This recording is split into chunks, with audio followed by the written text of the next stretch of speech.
اللهم صل وسلم اللهم صل وسلم. الحمد لله وكفى وسلام على عباده الذين اصطفى. أما بعد فأعوذ بالله من الشيطان الرجيم. بسم الله الرحمن الرحيم. ولا تموتن إلا وأنتم مسلمون. وفي الحديث لا يموتن أحدكم إلا وهو يحسن الظن بالله أو كما قال عليه الصلاة والسلام.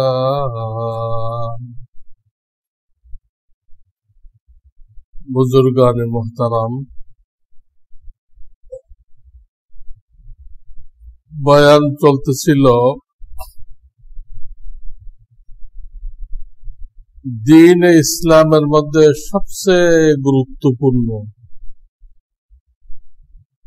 যার উপরে আর কিচ্ছু নেই, সেটা হলো ঈমান, দৌলতে ঈমান।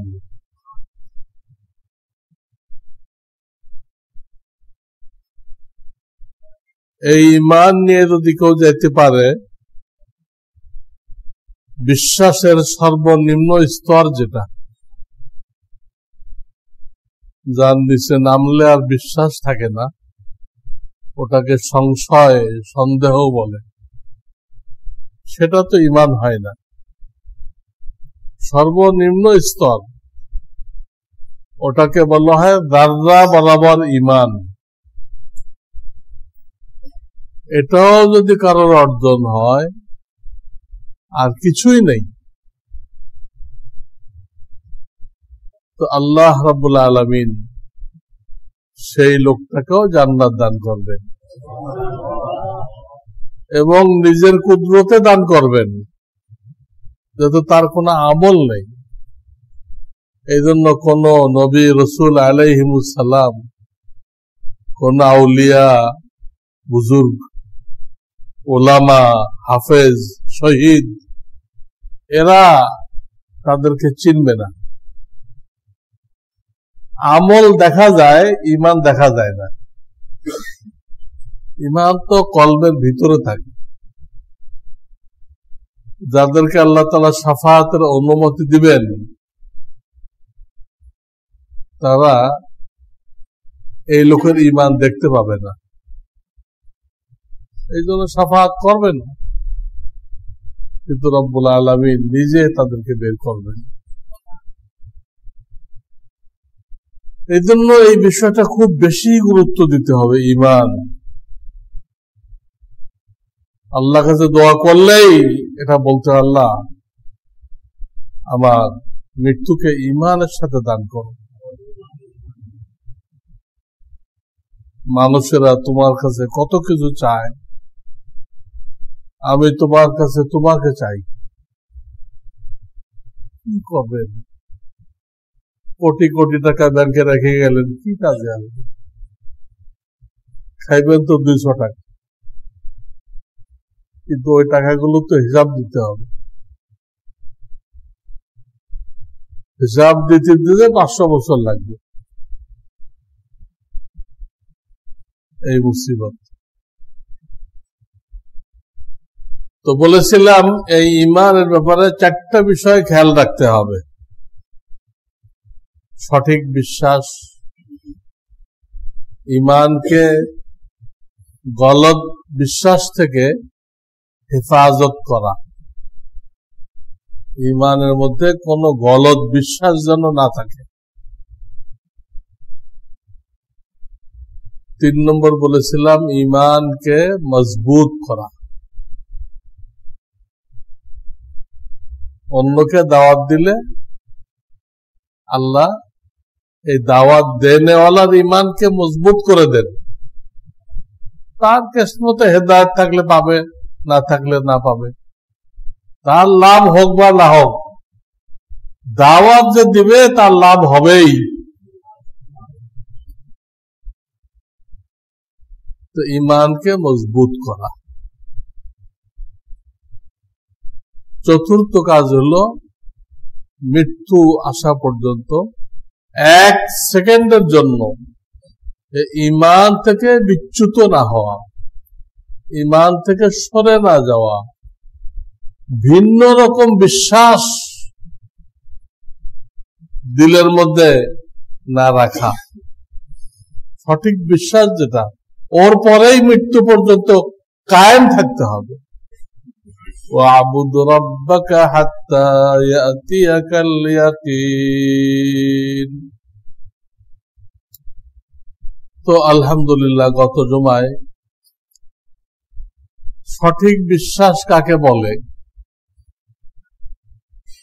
এই ব্যাপারে একটু নমুনা পেশ করছিলাম। 7টা নিয়ে আলোচনা করি নাই, শুধু আল্লাহকে নিয়ে আলোচনা করছিলাম। যে আমরা যে আল্লাহর উপর ঈমান আনবো, এর মধ্যেই 4টা ধাপ আছে, সবগুলো লাগবে, একটা বাদ গেল ঈমান হবে না। তাওহীদ ফিল জাত, তাওহীদ ফিল রুবুবিয়্যাত, তাওহীদ ফিল উলুহিয়্যাত, তাওহীদ ফিল আসমা ওয়াস সিফাত, এগুলো ব্যাখ্যা আমি দিয়েছিলাম। তো এটা সঠিক বিশ্বাসের একটু নমুনা দেখেছিলাম। আজকের থেকে যে বয়ান শুরু হবে, কয়েক জুমাও লাগতে পারে, সেটা হলো গলত বিশ্বাস কোনটা, যেটা ঈমানকে নষ্ট করে দেয়, তা জানতে হবে না। না জানলে আপনি আমি বাঁচবো কেমনে? হয়তো এরকম বিশ্বাস আমাদের কারোর মধ্যে রয়ে গেছে। এই গলত বিশ্বাসটা কি? আল্লাহর ব্যাপারে গলত বিশ্বাস কি? ও মালাইকাতিহি, ফেরেশতার ব্যাপারে গলত বিশ্বাস কি? ও কুতুবিহি, আসমানি কিতাব আল্লাহ নাজিল করছেন বিভিন্ন নবীদের উপরে আলাইহিমুস সালাম, ওই ব্যাপারে গলত বিশ্বাস কি? রসুলিহি, আল্লাহ যে 100 লক্ষ নবী রসুল আলাইহিমুস সালাম পাঠাইছেন, তাদের ব্যাপারে গলত বিশ্বাস কি? আমি নমুনা স্বরূপ কিছু কিছু বয়ান করব, বাকিটা আপনারা কিতাবুল ঈমান থেকে মেহরবানি করে দেখে নেবেন। এই গলত বিশ্বাস যদি থাকে, সাথে সাথে ওটাকে দিলের থেকে ঝেড়ে ফেলবেন, বাদ দিয়ে দেবেন, তওবা করে নেবেন। কোন একটা গলত বিশ্বাস থাকলে পুরা ঈমান বাতিল হয়ে যায়। এর মধ্যে 7টার ব্যাপারে গলত বিশ্বাস থাকতে হবে, তা না। 7টার ব্যাপারে গলত বিশ্বাস থাকার দরকার নেই। কোন একটার ব্যাপারে, প্রত্যেকটার ব্যাপারে তো অনেক কথা আছে, কোন একটার ব্যাপারে একটা বিষয় নিয়ে গলত বিশ্বাস থাকলে ওই ঈমান গ্রহণযোগ্য না। 10 মণ দুধের মধ্যে 1 মণ করতেছি, 1 ফোঁটা চেনা পড়লো, পেশাব পড়লো, পুরোটাই নষ্ট হয়ে যায়। বিষ পড়লো, পুরোটাই নষ্ট হয়ে যায়। তো আল্লাহর ব্যাপারে আমি আজকে 2টা বিষয় আলাপ করব। আমাদের 2টা ধারণা ভুল, যেটা সঠিক ঈমানের জন্য প্রতিবন্ধক। একটা এই আমাদের অনেকের এই ধারণা, আমি যদি আষাঢ় শ্রাবণ মাসে ধান চাষ করি, আমার আগে চাষ করতে হবে, তাহলে আল্লাহ তাআলা পৌষ মাসে আমাকে ধান দিবেন, আমাকে পালবেন। আমার আগে চাষ করতে হবে। অথবা আমি যদি চাকরি করি, তাহলে আল্লাহ আমার বেতনের ব্যবস্থা করবে। আমি যদি মিল ইন্ডাস্ট্রি করি, তাহলে আল্লাহ আমাকে লাখপতি কোটিপতি বানাই দিবেন। আগে আমি কিছু করব, তখন আল্লাহ দিতে পারে। এই হলো বিশ্বাস। এটা ভুল।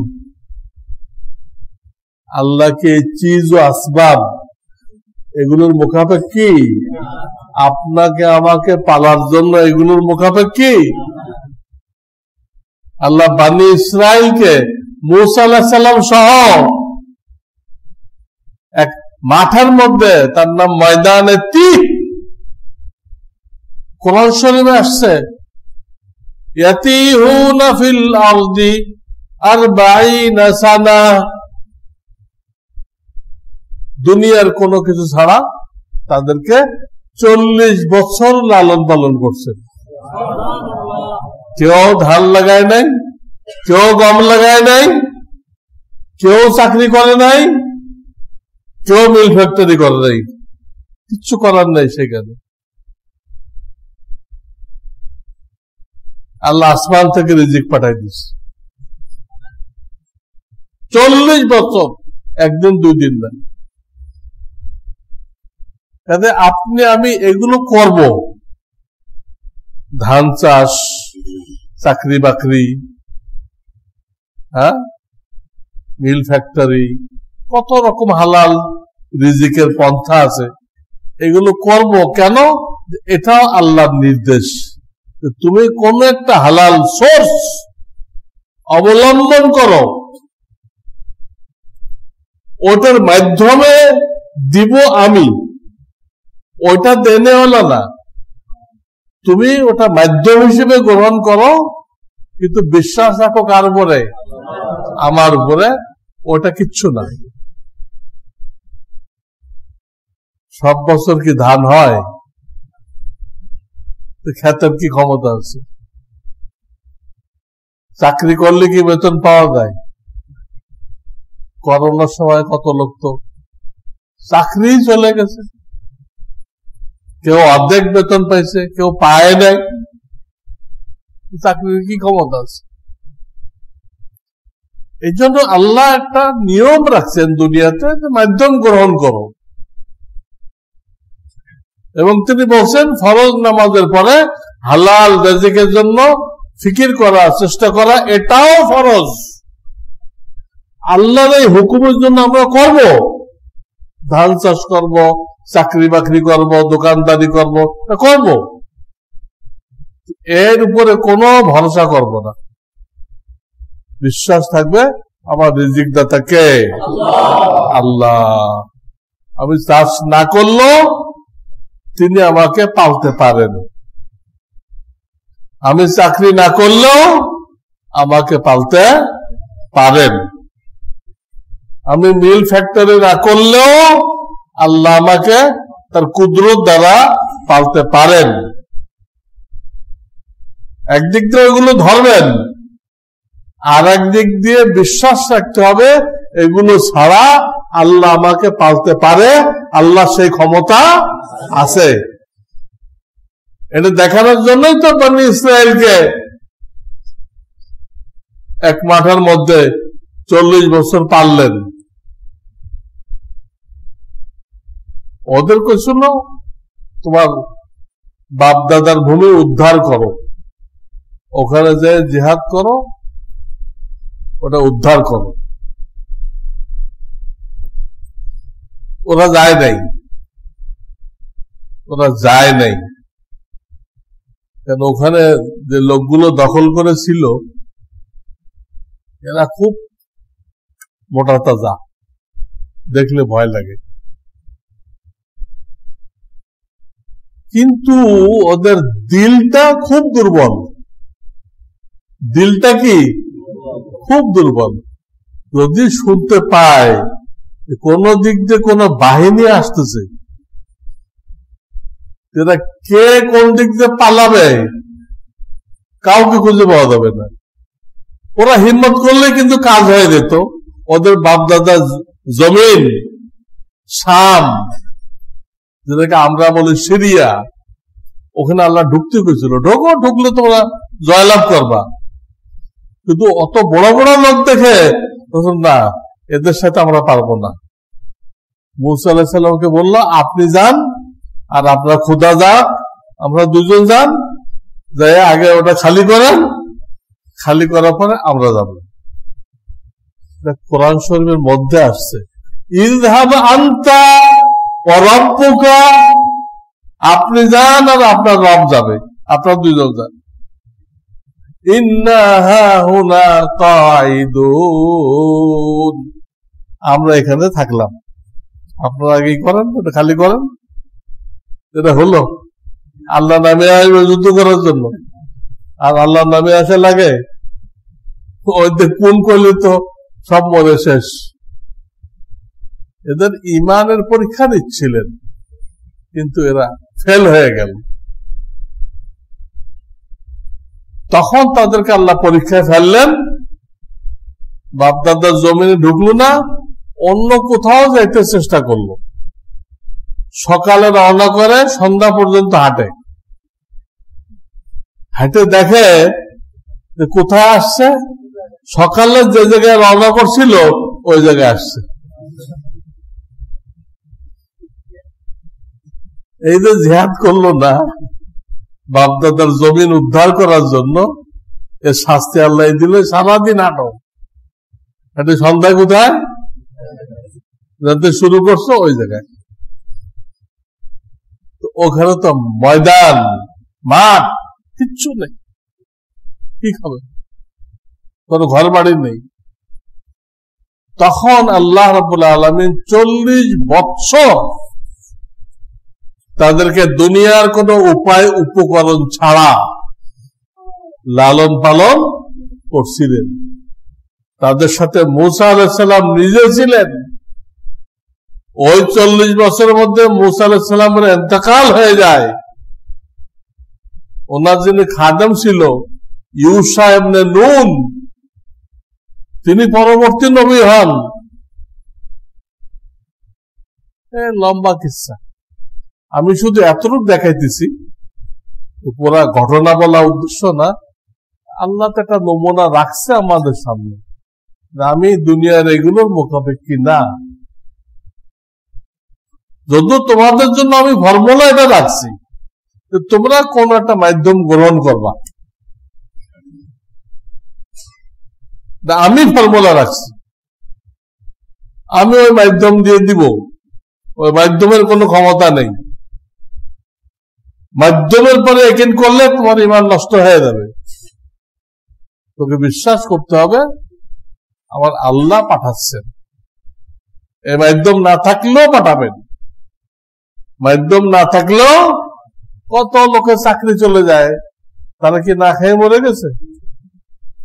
কত লোকের দোকান পুড়ে যায়, তারা কি না খেয়ে মরে গেছে? আল্লাহ তাদেরও রিজিকের ব্যবস্থা করছেন। কি ধারণা আপনাদের?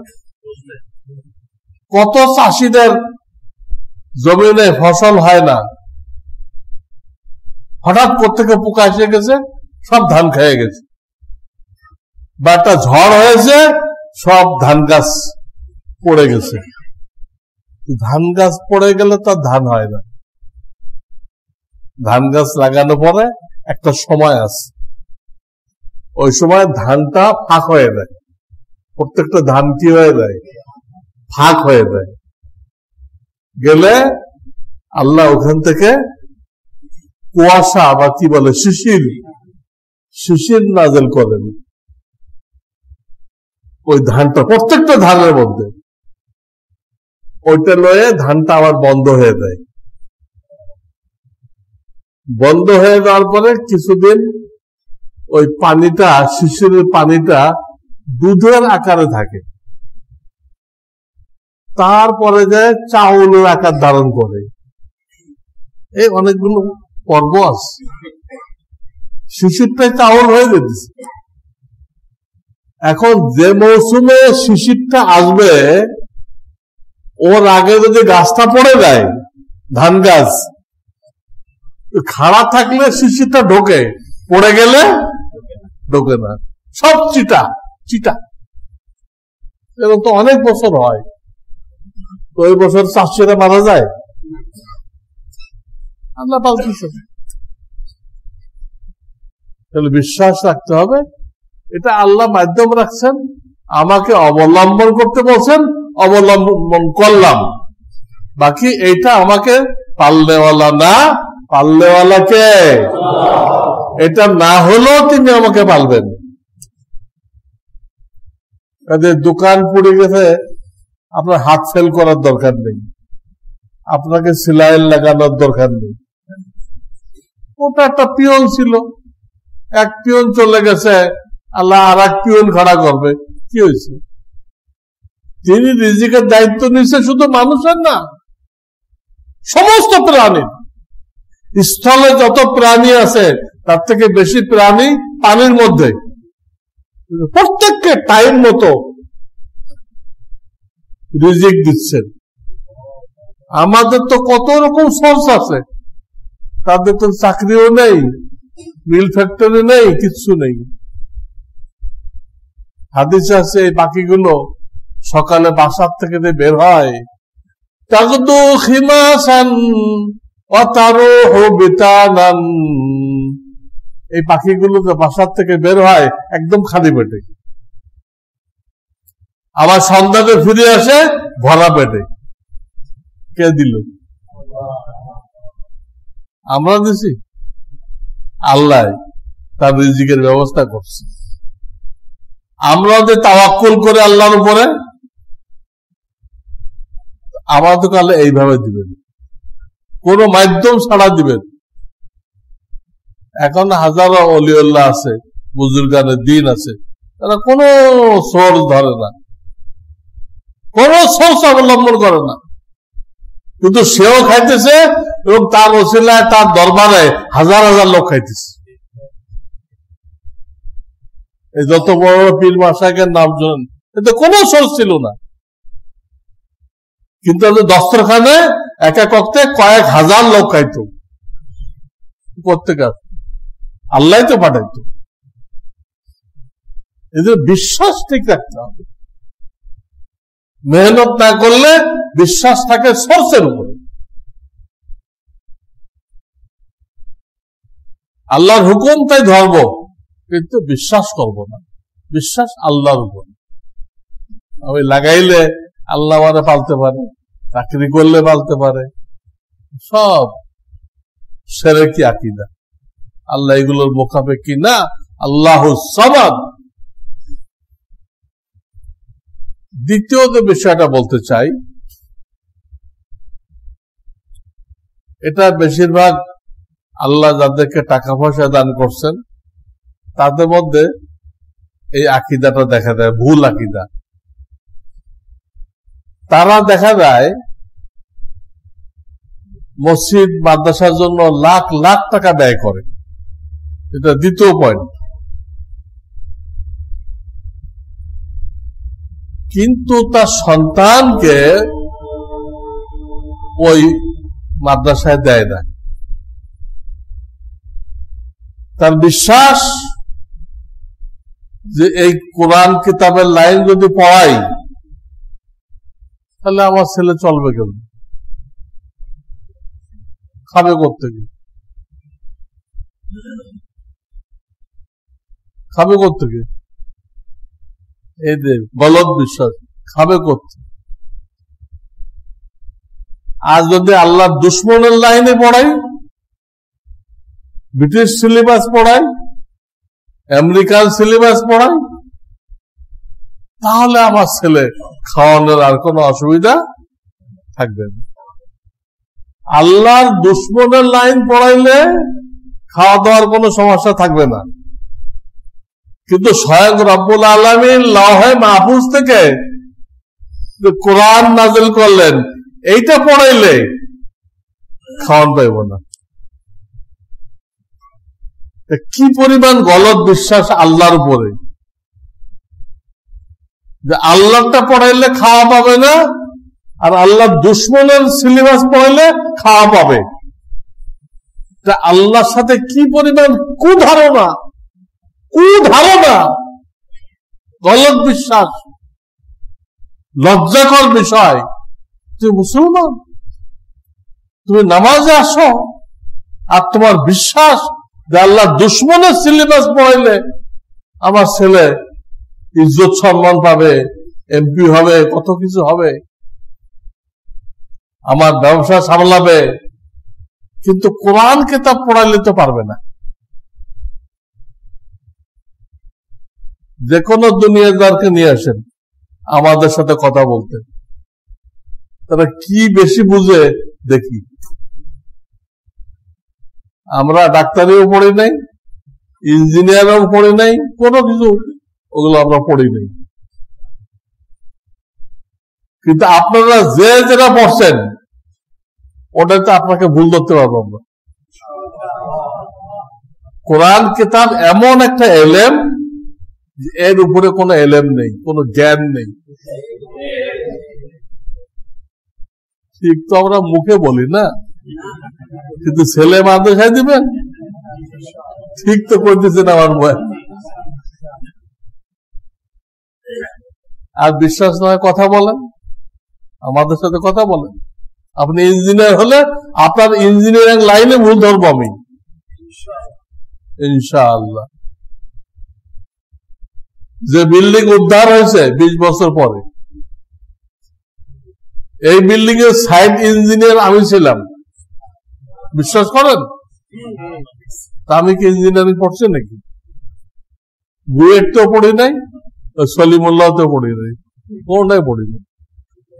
কিন্তু আমার তত্ত্বাবধানিত বিল্ডিং হয়েছে, তারপর আর একটা 10 তলা হয়েছে, পয়লা একটা 5 তলা হয়েছে, আমাদের দেখাশোনায়। আর যারা ইঞ্জিনিয়ার আসে ওদেরকে আমরা শিখাই দিই, না এটা এইভাবে না, এইভাবে করেন।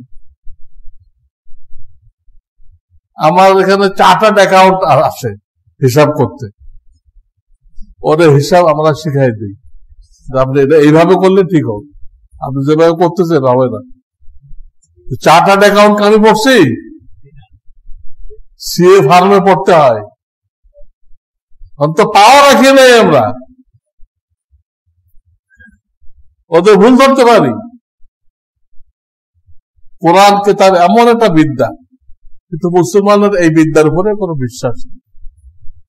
এই বিদ্যা দিয়েই তো ইংরেজ আসার আগ পর্যন্ত দেশ চলছে। কোরআন কিতাব দিয়ে মোগল গতিতে ব্রিটিশরা আসার আগ পর্যন্ত মুসলমানদের দেশগুলো চলছে। ব্রিটিশ আসার পরে এরা যখন চলে গেল, তখন গণতন্ত্র চাপাই দিয়ে গেল, এই কুপুরিতন্ত্র আমাদের ঘাড়ে চাপাই দিয়ে গেল। সেখান থেকে গণতন্ত্র, সাপের মন্ত্র। যারা গণতন্ত্র করে একটা আয়াত করতে পারবে, একটা আয়াত করে দিয়ে দাঁত ভেঙে দেবে। উজাদের মতো কয়েকটা মুখস্থ করছে, by the people, of the people, এরকম কয়েকটা মুখস্থ করছে, উনি বিরাট নেতা হয়ে গেছে।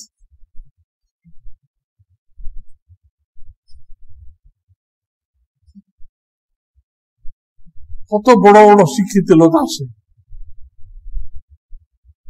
আমরা তাদের দরখাস্ত রিজেক্ট করে দিই। রিজেক্ট কেন? আপনি এর মধ্যে 5 জায়গায় ভুল করছেন। সে পড়ে আছে এমকম বিকম কি পড়ে আছে, আমরা কোনো কম পড়িনি, কিন্তু তার দরখাস্তে কয়েকটা ভুল বের করতে পারি। আপনাদের যার একিন হয় না, সে আসেন, এসে কিছু লেখেন আমার সামনে, তখন আপনার একিন হবে। হাজারো লোক আমাদের কাছে পড়ে, তারা দুনিয়াতে ব্যবসা বাণিজ্য করতেছে, তারা এমবিএ করে নাই, বিবিএ করে নাই, কিচ্ছু করে নাই, খালি কোরআন কিতাব পড়ছে। ওখানে ব্যবসা অধ্যায় আছে, নবীজি বিভিন্ন ফর্মুলা বলে দিচ্ছেন ব্যবসার মূলনীতি কি, ওইগুলো দিয়ে ব্যবসা করতেছে। তারা এমবিএ কর্নেলা থেকে খারাপ করতেছে না, ভালোই করতেছে। আমি যে বিষয়টা বলতেছিলাম যে আপনি লাখ লাখ টাকা মাদ্রাসায় দিচ্ছেন, বিল্ডিং বানানোর জন্য দিচ্ছেন লক্ষ লক্ষ টাকা, কিন্তু ছেলে দিচ্ছেন না, এতে কি বোঝা গেল? আপনি ব্যাখ্যা দেন, কি বোঝা গেল? টাকা দিচ্ছেন আখিরাতে সওয়াব পাওয়ার জন্য, ছেলে তো দিচ্ছেন না। ছেলে এখানে পড়লে খাবে কি? তাহলে কোরআন পড়লে খাবে না, আল্লাহটা পড়লে আল্লাহ খাওয়াবে না, আর দুশ্মনেরটা পড়লে আল্লাহ খাওয়াবে। একথা ঠিক, দুনিয়াতে আল্লাহ মুসলমানকেও খাওয়াবে, কাফেরকেও খাওয়াবে, সবাই রিজিকের দায়িত্ব দিচ্ছে, ঘুষখোরকেও খাওয়াবে, নাফরমানকেও খাওয়াবে, নাস্তিককেও খাওয়াবে। কিন্তু আপনি মুসলমান হয়ে এই বিশ্বাস কেন রাখলেন যে আল্লাহটা পড়লে খেতে পারবে না? খাইতে হলে, সম্মান পাইতে হলে তাকে ওই ব্রিটিশেরটা পড়তে হবে, তা নাহলে হবে না। এই বিশ্বাসটা তো গলত, ঈমান পরিপন্থী বিশ্বাস। মুসলমানরা এই গলত বিশ্বাসে আছে বলে আজকে মাদ্রাসাগুলোতে এই গরিব মিসকিনরা আসে, পয়সা আল্লাহদের ছেলে পেলে আসে না। নওয়াব সলিমুল্লাহ মাওলানা থানবীকে দাওয়াত দেওয়া ছিলেন, হাকিম মাওলানা আশরাফ আলী থানবী তাকে দাওয়াত দেওয়া ছিলেন। তাঁতিবাজারটা মাদ্রাসা আছে না, ইসলামিয়া মাদ্রাসা, ওইটা ঢাকা সবচেয়ে পুরানো মাদ্রাসা, ওর পাশেই নওয়াব সলিমুল্লাহর বাড়ি ছিল। এখন যে ঢাকা বিশ্ববিদ্যালয়ের নাম শোনেন না, এই জায়গাটা কে দান করছে? কোন নাস্তিক দান করছে না নাস্তিকের বাপ দান করছে? এটা সলিমুল্লাহ দেওয়া, নওয়াব সলিমুল্লাহ জায়গাটা দান করছে। আল্লাহ কার্জন সেখানে অনুমতি দিতে, বানাও ভার্সিটি বানাও, মুসলমানরাও শিখুক, সেটা নিয়ে হিন্দুরা খেপে গেছিল। আরে মুসলমানরা শিক্ষিত হয়ে গেলে আমাদের চাকরি বাকরি থাকবে না। এই বিরাট আন্দোলন খাড়া করলো, বঙ্গভঙ্গ রদ আন্দোলন। সেই আন্দোলনের নেতৃত্ব দিল রবি ঠাকুর, ইংরেজদের 1 নম্বর দালাল, উনি এটা নেতৃত্ব দিল। তো যাই হোক, আমি যেটা বলতে চাচ্ছিলাম, তো মাওলানা থানবী আসলেন, বয়ান করলেন, নওয়াব সলিমুল্লাহ স্কুল বানাইছে ওটাও পরিদর্শন করলেন, যে মাদ্রাসা বানাইছে এটাও পরিদর্শন করলেন। পরে নওয়াব সলিমুল্লাহ একটা প্রশ্ন করলো, হুজুর আপনারা যেরকম বাঘা আলেম, হক কথা বলে দেন, কারো কোনো পরোয়া নেই, কিন্তু মাদ্রাসা যারা পড়তেছে এরা তো এরকম সাহসী না, ভয় পায়, সঠিক কথা বলতে ভয় পায় কেন? তখন মাওলানা থানবী হাজিরা খাতা আনাইলেন, স্কুলেরটাও আনাইলেন, মাদ্রাসাটাও আনাইলেন। স্কুলটা একটা একটা পড়লেন, এই ছেলেটা কে, সব বেরোলো ওই নওয়াবের খানদানের কেউ না কেউ, কোনটা ভাতিজা, কোনটা মামাতো ভাই, কোনটা চাচাতো ভাই, নওয়াবের খানদান। আর জন মাদ্রাসার হাজিরা খাতা টান দিলেন, এই ছেলেটাকে, এটা নোয়াখালী থেকে আসছে, আচ্ছা এটা রংপুর থেকে আসছে, এটা ওই যে বরিশাল থেকে আসছে, নওয়াবের খানদানের একজনও নেই। এই ইসলামী মাদ্রাসায় নওয়াব সলিমুল্লাহর একজনও নেই। তখন মাওলানা থানবী প্রশ্ন করলেন, যে আপনি বাঘা আলেম চাইতেছেন, সাহসী আলেম চাইতেছেন, আপনার মতো সাহসী লোক যারা আছে তারা ছেলে দেন নাই কেন মাদ্রাসায়? আপনি ছেলে দিচ্ছেন স্কুলে, আপনি ছেলে তো মাদ্রাসায় দেন নাই, দিলে সাহসী আলেম পয়দা হতো। এরা সব আসছে মিসকিন, কারো বাপ ইট ভাঙে, কারো বাপ ঠেলা গাড়ি চালায়, এর কত সাহস হবে? তখন নবাব সলিমুল্লাহ লাজবাব হয়ে গেল, আপনি কোন ছেলে পেলে মাদ্রাসায় দেন নাই, সব দিচ্ছেন স্কুলে। এই হলো আমাদের রোগ, এই হলো আমাদের বিশ্বাসের দুর্বলতা, যে আল্লাহর সিলেবাস পড়াইলে খাওয়ান জুটবে না। এটার নাম দিয়েছে ফকিরা বিদ্যা, বলেন নাউজুবিল্লাহ। আর আল্লাহ দুশ্মনেরটা পড়াইলে, যারা আল্লাহকে চিনে না, রসুলকে চিনে না, কুকুর আর শুকুর যাদের সম্বল, নাউজুবিল্লাহ মিন যালিক, কিসের নারী স্বাধীনতা? পুরো ধোঁকাবাজি, এটা পশ্চিমাদের ধোঁকাবাজি। নারী স্বাধীনতা মানে হলো কিছু পুরুষ আছে তারা সব জায়গায় নারীদেরকে ভোগ করতে চায়, যেখানে সে বলবে তার পাশে একটা নারী না থাকলে তার ভালো লাগে না, সব জায়গায় নারী থাকতে হবে। এটা তো পাওয়া যায় না, কইলে জুতার বাড়ি খাইতে হবে। এই জন্য ঘুরায় পেশায় বলে যে নারীদেরকে স্বাধীনতা দিতে হবে, তা নাহলে আমরা স্বীকৃতি দেব না। তোমার নারী স্বাধীনতার অর্থ তো অন্যের বউ, অন্যের মেয়েকে ভোগ করা, অফিস আদালতে রাস্তাঘাটে মহিলাদের ভোগ করা, এটি হল নারী স্বাধীনতা। পুরো গলত। ইসলাম যে স্বাধীনতা দিছে, ইসলাম নারীদের যে ইজ্জত দিছে, এটা তারা কোনোদিন দিতে পারবে না। পশ্চিমারা 100 বছর ধরে নারী স্বাধীনতা বলে আসতেছে, 100 বছর ধরে। একটা নারীও প্রেসিডেন্ট হয় না কেন? পশ্চিমারা একটা নারীকেও প্রেসিডেন্ট বানায় না কেন? হ্যাঁ, প্রধানমন্ত্রী বানায় না কেন? পাইলট বানায় না কেন? সবকিছু বানাইতো, হিলারি তো পাস করতে পারলো না।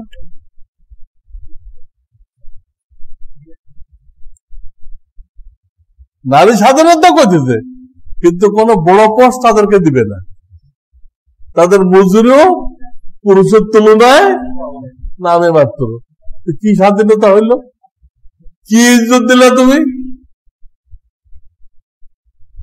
ঠকাইলো, আবার নাম দিল স্বাধীনতা। এগুলো নারীদের ভোগ করার একটা ব্যবস্থা। যেমন তারা জন্ম নিয়ন্ত্রণের প্রচার কেন করে? মুসলমানের জনসংখ্যাকে ভয় পায়, এটা তো বলতে পারে না তোমাদের জনসংখ্যা আমরা ভয় পাই, তাই কথাটা ঘুরায় বলে যে তোমরা যদি এইভাবে বাড়তে থাকো তো পরে তো না খাই মরবা। জনসংখ্যা যদি বেশি হয়ে যায় তোমরা খাওয়া করতে গিয়ে, জমিন তো বাড়তেছে না। কেন বাড়তেছে না? প্রত্যেক বছর তো বাড়তেছে। আপনি যান দক্ষিণবঙ্গে যান, বিভিন্ন স্তর যে পড়ছে, আর এক বাংলাদেশ স্তর পড়ে রয়েছে। জমিন বাড়তেছে না কে কইছে? মানুষ যত আল্লাহ বাড়াইতেছে, স্তর পড়ে পড়ে জমিনও বাড়াইতেছে। ওরা আসল কথাটা বলে না, আসল কথা মুসলমানদেরকে ভয় পায়, ওটা ঘুরায় বলে খাইবা কি, এত লোক হলে খাইবা কি, কাজে দুটা লও। আরে দুটা লইল, এক ছেলে এক মেয়ে, আমার ছেলেটা গেল মরে, আর কি হবে?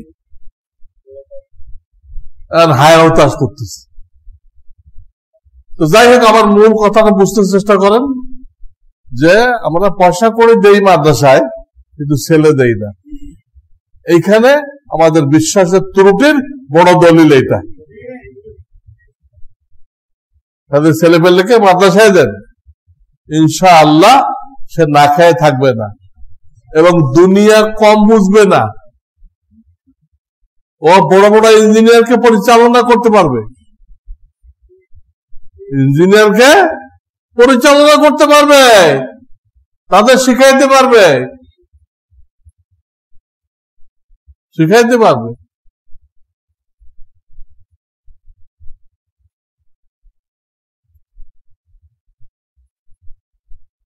আল্লাহ তাআলা কোরআনের ভিতরে সব রাখছে। এটা দিয়ে প্রায় 1300 বছর পর্যন্ত মুসলমানরা শাসিত হয়েছে, ততদিন শান্তিতে ছিল। যেই গণতন্ত্র আছে সেই মারামারি কাটাকাটি। আমেরিকা কি নিরাপত্তা দিতে পারছে? জানেন আমেরিকা গেছেন আপনারা? সেখানে যেখানে সেখানে হাইজ্যাকাররা ধরে, যদি বলেন আমার কাছে কিছু নেই তাহলে আপনাকে গুলি করবে। কেন? খালি পকেটে বেরোচ্ছে কেন? জানো না আমরা থাকি, আমাদের কিছু দিতে হবে বকশিস। খালি পকেটে কেন বেরোচ্ছেন? আপনাকে গুলি করবে। এই হলো আমেরিকার নিরাপত্তা ব্যবস্থা। এইগুলো হক কথা। আপনারা তো সোনার হরিণ মনে করতেছেন যে আমেরিকায় যাইতে পারলে সোনার হরিণ। এখন যদি ঘোষণা আসে যে সেপ্টেম্বরে যারা আমেরিকায় যাবে সবাই গ্রিন কার্ড পাবে, তাহলে আমার বয়ান ছুঁয়ে সবাই দিবেন দৌড়। সেপ্টেম্বরের মধ্যে যেতে হবে, গ্রিন কার্ড পাইতে হবে। আমি একা থেকে দেবো এখানে।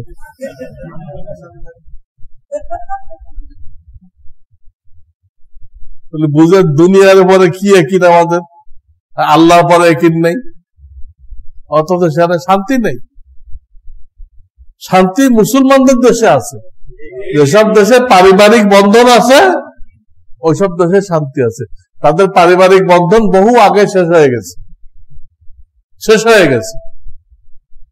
স্বামী স্বামীর মতো কামায়, সে খায়। স্ত্রী স্ত্রীর মতো কামায়, সে খায়। এক হোটেলে স্বামী স্ত্রী খাইতেছে, স্বামীর বিল স্বামী দিচ্ছে, স্ত্রীর বিল স্ত্রী দিচ্ছে। আপনি করেন না এরকম? এক হোটেলে স্ত্রীকে নিয়ে খান, খাই বলেন আমার বিল আমি দিচ্ছি, তোমারটা তুমি দাও। সকালে উনি ব্যাগ নিয়ে রওনা হয়ে যাবে। এইরকম স্বামী আমার দরকার নেই, আমার বিল আমাকে দিতে বলে। আর সেখানে সিস্টেম এটা কিচ্ছু নেই। ওরা চাইতেছে মুসলমানরা শান্তিতে আছে কেন? এদের শান্তি নষ্ট করতে হবে। এই নষ্ট করার জন্য এনজিও গুলোকে পাঠাইছে আমাদের দেশে। এই বেরাক ফেরাক কি, এগুলো আশা নিরাশা কি, তারা আমাদেরকে ওই অশান্তির মধ্যে ফেলার জন্য, ওই লন্ডন আমেরিকার পরিবেশ কায়েম করার জন্য তারা এনজিও পরিচালনা করতেছে। আল্লাহ বুঝবার তৌফিক দান করুক। ওরা শান্তিতে নেই, আমরা শান্তিতে আছি। আমাদের কাছে টিকিট আছে, লা ইলাহা ইল্লাল্লাহ। থার্ড ক্লাসে চললো শান্তিতে আছি, আর ফার্স্ট ক্লাসে চললো শান্তিতে নেই। কেন? কি নেই? টিকিট। আল্লাহ তাআলা আমাদেরকে আমল করার তৌফিক দান করুন। ওয়া আখিরু দাওয়ানা আলহামদুলিল্লাহি রাব্বিল আলামিন।